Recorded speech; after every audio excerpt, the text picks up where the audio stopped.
नमस्कार दोस्तों, स्वागत है आपका हमारे चैनल स्टडी जी में।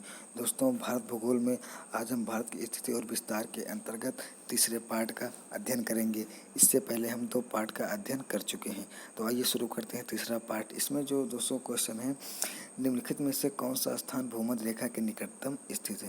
तो दोस्तों, भूमध्य रेखा भारत के दक्षिण में पड़ती है। तो इसका मतलब ये होगा कि जो भारत का सबसे दक्षिणतम बिंदु होगा वही भूमध्य रेखा के सबसे निकटतम स्थित होगा। और हम लोगों को पता है कि जो ग्रेट निकोबार में स्थित है इंदिरा पॉइंट, वो भारत का सबसे दक्षिणतम बिंदु होगा। तो इस तरीके से वो भूमध्य रेखा के सबसे निकटतम स्थित होगा। तो इसमें हमारा पॉइंट नंबर 3 इंदिरा पॉइंट सही हो जाएगा।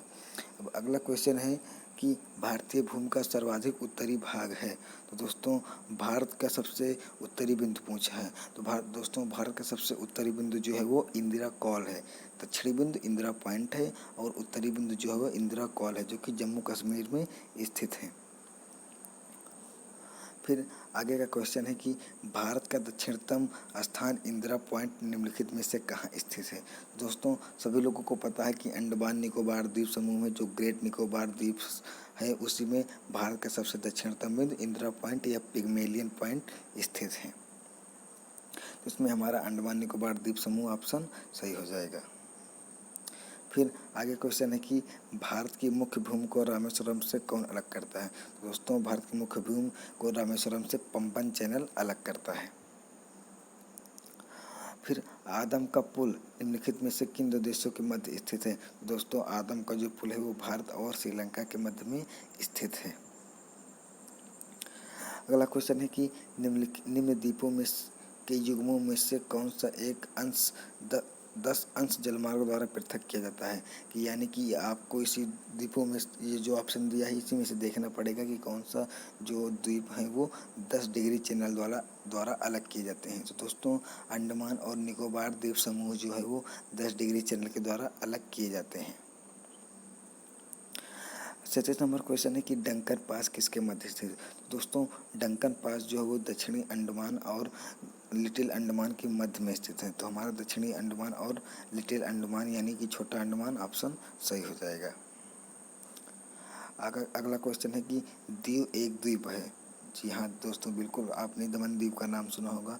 तो दीव जो है एक द्वीप है और ये किसके तट पर स्थित है। तो दोस्तों, अगर हम मैप में देखेंगे तो खंभात की खाड़ी के और थोड़ा दक्षिण में हमको ये गुजरात के तट के पास मिलेगा।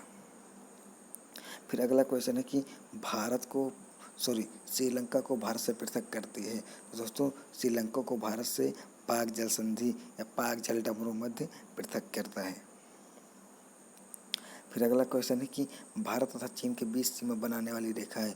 दोस्तों, भारत और चीन के बीच जो सीमा बनाती है वो मैकमोहन रेखा है, जो कि भारत और पाकिस्तान के बीच जो सीमा बनती है वो रेड क्लिफ पर आती है। तो इसमें हमको भारत और चीन के मध्य में पूछा है, तो हमारा मैकमोहन रेखा सही हो जाएगा।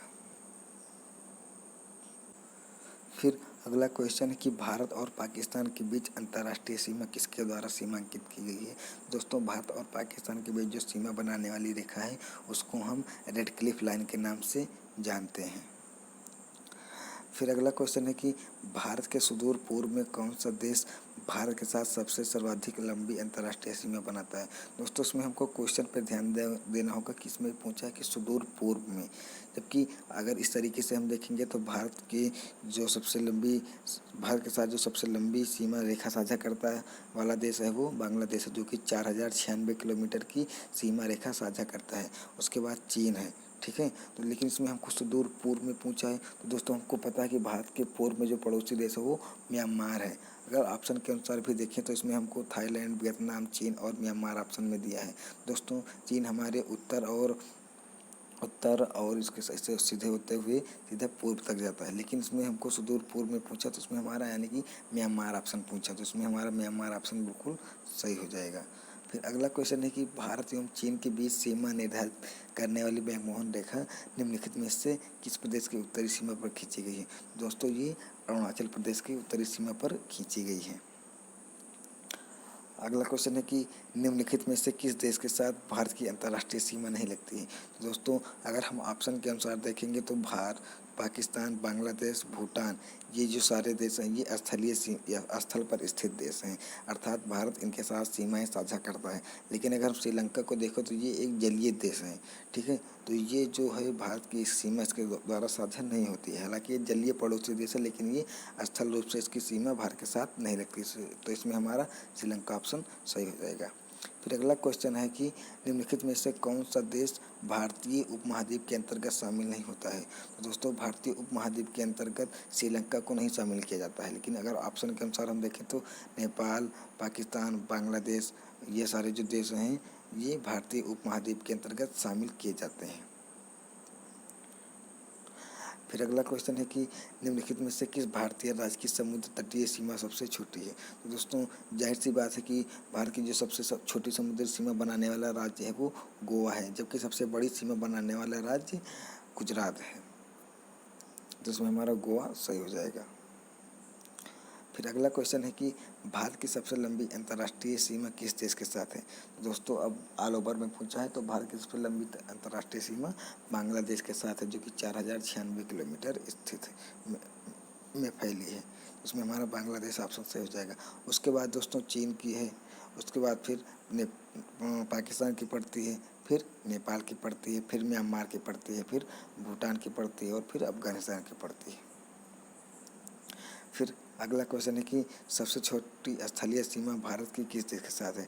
दोस्तों अगर ऑप्शन के अनुसार हम देखेंगे तो इसमें हमारा भूटान ऑप्शन आएगा, लेकिन अगर ऑल ओवर में देखा जाएगा तो सबसे छोटी सीमा साझा करने वाला देश जो है वो अफगानिस्तान है, ठीक है। लेकिन ऑप्शन में हमको अफगानिस्तान नहीं दिया तो इसमें हमारा भूटान हो जाएगा, क्योंकि 587 किलोमीटर की सीमा साझा करता है भारत के साथ। अब अगला क्वेश्चन है कि भारत को निम्नलिखित भौतिक प्रदेशों में विभाजित किया जा सकता है। तो दोस्तों भारत को अगर हम निम्न तरीके से भौतिक प्रदेशों में विभाजित कर सकते हैं। हालांकि कई विद्वानों ने इसको अलग अलग तरीके से विभाजित किया है, लेकिन अगर हम उत्तर से और दक्षिण की तरफ आएंगे तो हमको सबसे पहले उत्तर का पर्वतीय प्रदेश यानी हिमालय पर्वत का हिस्सा मिलेगा।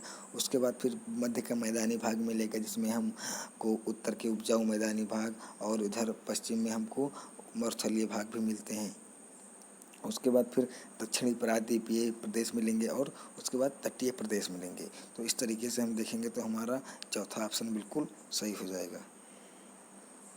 अब आखिरी क्वेश्चन है इस पार्ट का कि भारत का कौन सा भू आकृतिक विभाग प्राचीनतम है। तो दोस्तों उत्तरी पर्वतीय प्रदेश ये बिल्कुल ही नया है, ये हिमालय द्वारा लाई गई नदियों के दौरान बना है। उसके बाद गंगा ब्रह्मपुत्र का मैदान उत्तर के मैदान में ही आता है। और प्रायद्वीपीय पठार, दोस्तों प्रायद्वीपीय पठार जो ये सबसे पुराना भाग है भारत का। इस प्रकार की चट्टानों की जो उत्पत्ति हुई है वो लगभग आज से 3600 मिलियन वर्ष पूर्व हुई है। दोस्तों भारत का जो प्रायद्वीपीय पठार है वो भारत के जो सभी प्रकार के भूभाग हैं उनमें से सबसे पुराना है। तो इसमें हमारा प्रायद्वीपीय पठार ऑप्शन बिल्कुल सही हो जाएगा। दोस्तों अगर आपको जानकारी पसंद आई हो तो वीडियो को लाइक, शेयर और चैनल को सब्सक्राइब जरूर करें।